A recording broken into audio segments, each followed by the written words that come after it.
Survey says California facing $8.43 a gallon gasoline, a 75% increase as refineries close. This is the most recent study. $8.50 for gas in California. This is just California. Just California, because of the way their supply works. Let's get into it. Here we go. So if you Google, do a little Google action for California refineries closing, you will see number 2. We covered that one. California forcing another refinery shutdown. That's got like 177,000 views. It's a pretty good one for us. So the one we're going to watch is Valero announces closure of Benicia refinery by next year. This is what is causing all of this. Businesses are trying to remain optimistic after today's surprise announcement from oil giant Valero Energy. The closure of the Benicia refinery would be a loss of millions of dollars annually in revenue for this small town. ABC 7 News reporter Ansar Hassan has more on the potential impact of the closure. For a quarter century, the Valero refinery has been an economic powerhouse for the city of Benicia. But on Wednesday came a surprise announcement that it may close next April. Closed. More prepared for a sale. I am surprised that they're suggesting a complete closure and ceasing operations. That is definitely surprising and distressing news that we heard today. City Manager Mario Giuliani says distressing. Millions of dollars in revenue, which are vital for this small town. But Valero made it known for some time its frustration and concerns with the high costs and strict environmental regulations in California.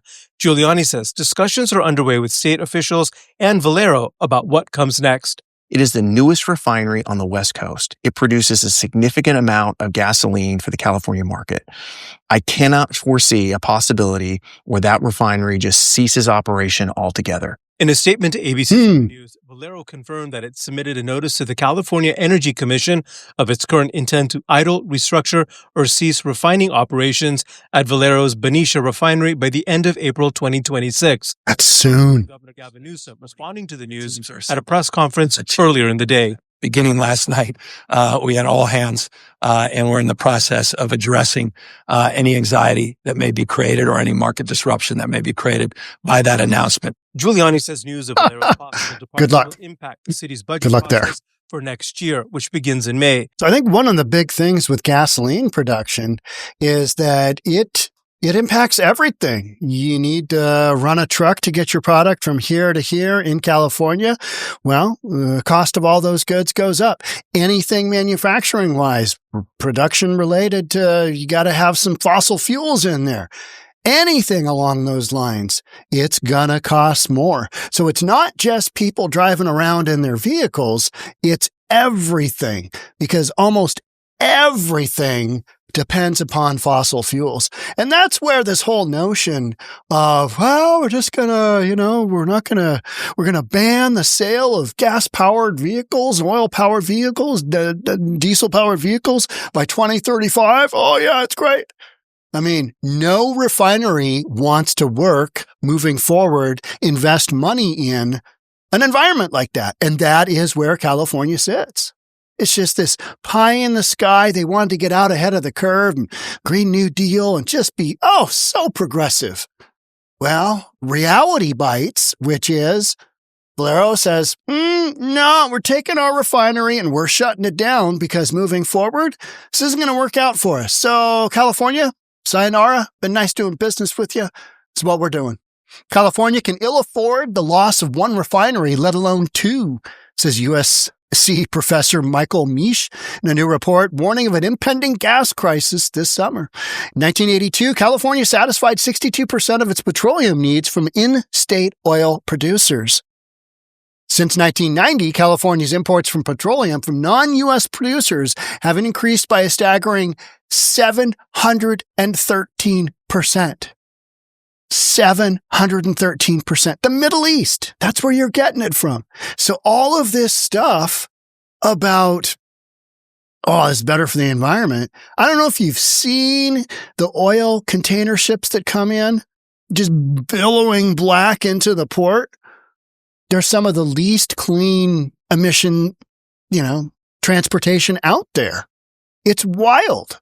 So this whole notion that we're doing it for the environment is just a bunch of nonsense, because what it's essentially guaranteeing is that your price of gas is going to go through the roof. And if you actually looked at the carbon footprint, Yeah, California, you're not doing yourself any favors. All this do-gooder nonsense, not really working out.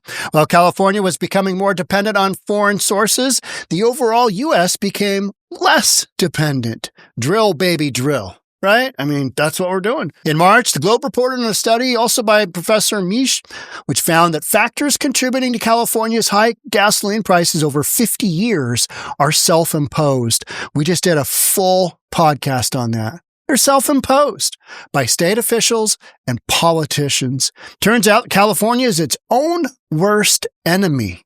Who would have thought? This isn't just gasoline, folks. As you know, it's all kinds of other political decisions that trickle down into real life.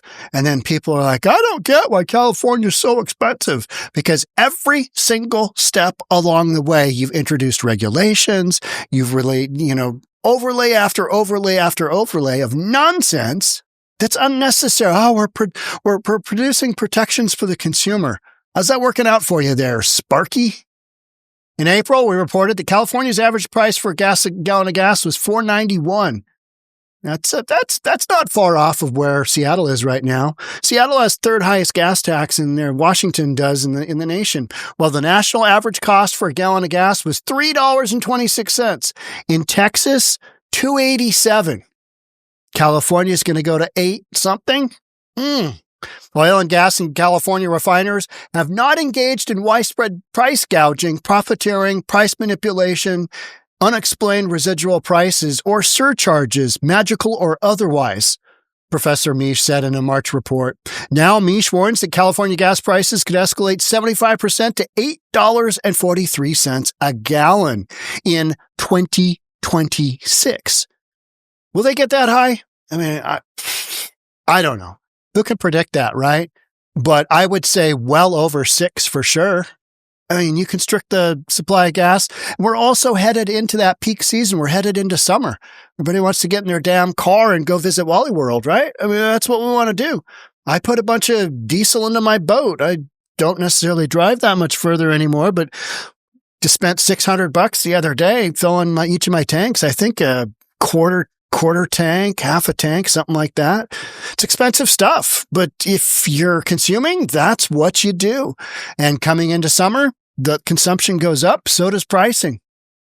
So, article goes on to talk about a bunch of stuff, locally related, but here's what the professor warns. Multiple models indicate that the shutdown of 2 California-based refineries could possibly place the Golden State in a precarious economic situation and create a gasoline deficit, potentially ranging from 6.6 to 13.1 million gallons a day. 6 million? Call it 7 million. Let's round up, right? 7 million to 13 million a day. You've got a deficit, so then you got to bring it in. Where's pricing going to go? Up. So in April, we had Valero say, yep, we're out, shutting her down by April 26. This comes on after Chevron announced it's going to move its corporate location to Houston, out of California. They've been doing business there for over 100 years. And Phillips 66 announced that its LA refinery will shut down by October 2025. This October, they're shutting that bad boy down. So you've got all of these big oil companies basically saying, we're not playing ball in California. We are not playing ball in California. I'm going to skip down to, there's a whole bunch of technical stuff, but you get the kind of general gist. Less gas becomes more expensive. That sucks. Everybody's already struggling with, I think we're on the front end of a mini recession. I really do. I think we're there. So more gas, more for the price of gas. Perfect. That's amazing. So let's talk about 10 action steps that California can take to ensure gasoline security and lower prices for consumers. Here's what California could do. California is going to do how many of these? 0. That's my opinion. They're going to blame the manufacturers. They're going to blame production.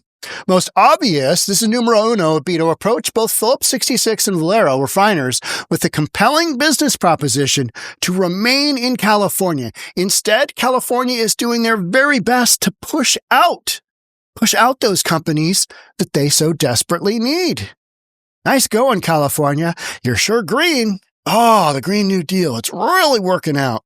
Number 2, immediate revocation of Executive Order N79-20, banning the sale of new gasoline-powered internal combustion engine vehicles in California, set for 2035. No refinery wants to be investing money in a state where they've said, yeah, no more gasoline-powered cars in the state. They don't want to do business in a state like that. There's zero incentive. Why should we invest in your state when your state is basically saying, we're going to cut it all out? Why do that? Yeah, well, they're not. And that's why they're saying we're going to leave. Immediate suspension of CARB's new LCFS. Got to be honest, don't really know what that is. I mean, I've looked at it a little bit. It's complex. It's not good. They should do it. Number 4. Immediate elimination of the artificial profit margin cap imposed on refiners by whatever bill. You've got all kinds of just nonsense that Newsom and a litany of politicians have introduced because they're virtue signaling how green they are, how great they are for the environment. You know, and there's very little indicating that this has a positive impact on the environment from a standpoint of reducing carbon emissions. Number 5, immediately roll back the California state excise tax on gasoline to the national average of around $33 a gallon. That seem reasonable? Absolutely. Here's the thing. California has some pretty massive budget deficits.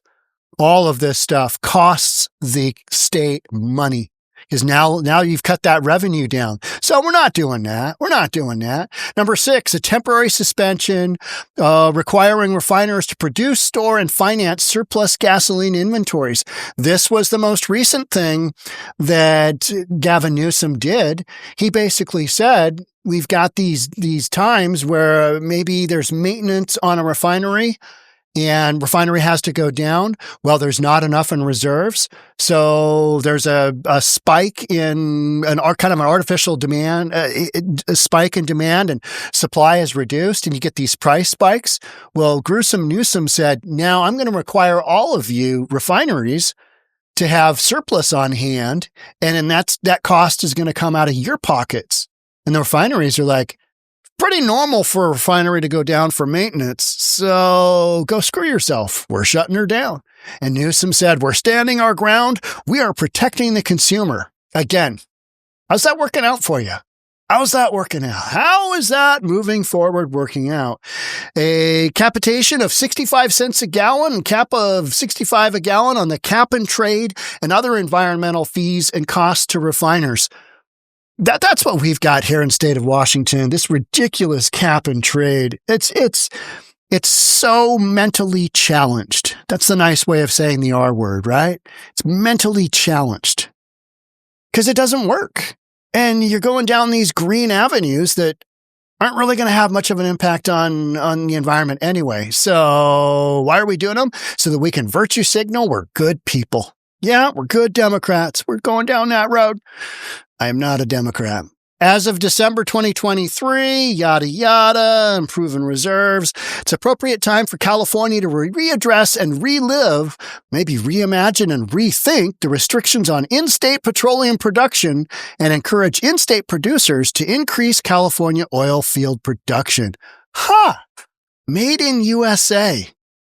Oil. That'd be a thought. No. Big oil. California liberals hate big oil. They hate big oil. Oh, it's nasty. It's dirty. Again, how's that working out when you go to the pump? Remember those stickers that used to have Biden pointing, and people would put them on the gas pump, and it said, "I did that." And when gas spiked. Number 9, provide for a refinery specific. Did I skip a handful? Probably. It's okay. You can read the article if you want.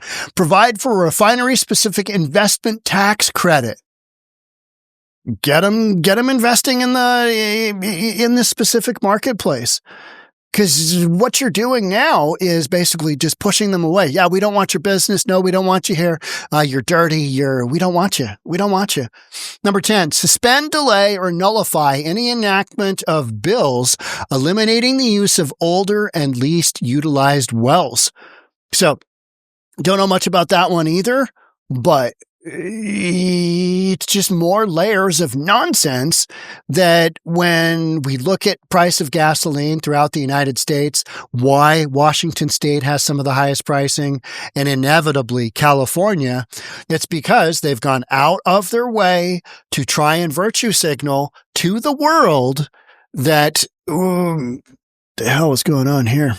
Don't know. Oh, I got to close that down. That probably wasn't a good move. But anyway, it's imperative for California and all the virtue signaling do-gooder liberals that hate big oil to have gone down all these roads. And we are literally now on, $8 a gallon. Maybe it's $7 a gallon in gas, but whatever it is, it's going to be a lot more, almost guaranteed, a lot more than the rest of the United States, and even a lot more than Washington State.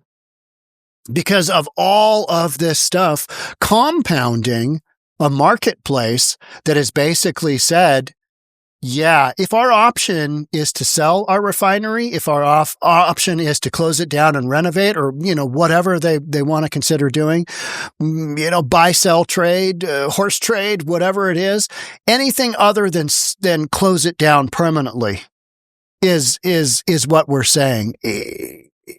And they went to the extreme. Valero went to the extreme and said, no, we're shutting her down. And that is because there's no incentive for them to stay in California. There's zero incentive. Zero incentive. Why should they stay? Why should they keep producing? You've already said, no more gas vehicles, 2035. I'm not going to allow them to be sold. So this is ideologically driven, and the end result is that those folks in California, and this is going to impact the most?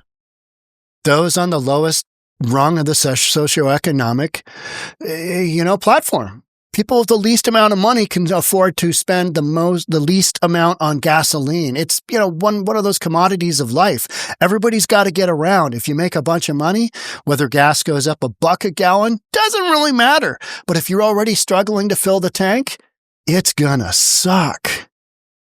And this happens every single time summer rolls around because you've got more consumption going on, and that just it amplifies what's going on. And in California in specific, Gavin Newsom has done a tremendous job of just jacking up the price of gasoline in California. Outstanding job. I mean, a world-class job of basically screwing the citizens of California. And it's not just California, because anything made in California, transported in California, anything consuming gasoline is gonna cost more.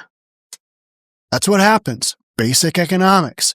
So will Gruesome Newsom come up with some crazy game plan where he pulls a rabbit out of the hat? No, probably not. But he'll come up with something. Well, it's what I've just been working on day and night as your, potential future president. I know that you need to see leadership out of me, and here's what I've done. And it'll be some harebrained plan that won't work, but he'll be able to point at it and go, I tried my best to make this happen. And those damn Republicans, they couldn't get on board with yet another crappy piece of legislation that makes no sense at all, that the constituents of California will go and say, oh, our fearless governor, he did this. It didn't work out. And then you go to the gas pump and it costs $9 a gallon. So how's that working out? It's the way I see it. All right. That's it for me on this one. Thanks so much for being here. I'll catch up with you in the next one. Bye for now.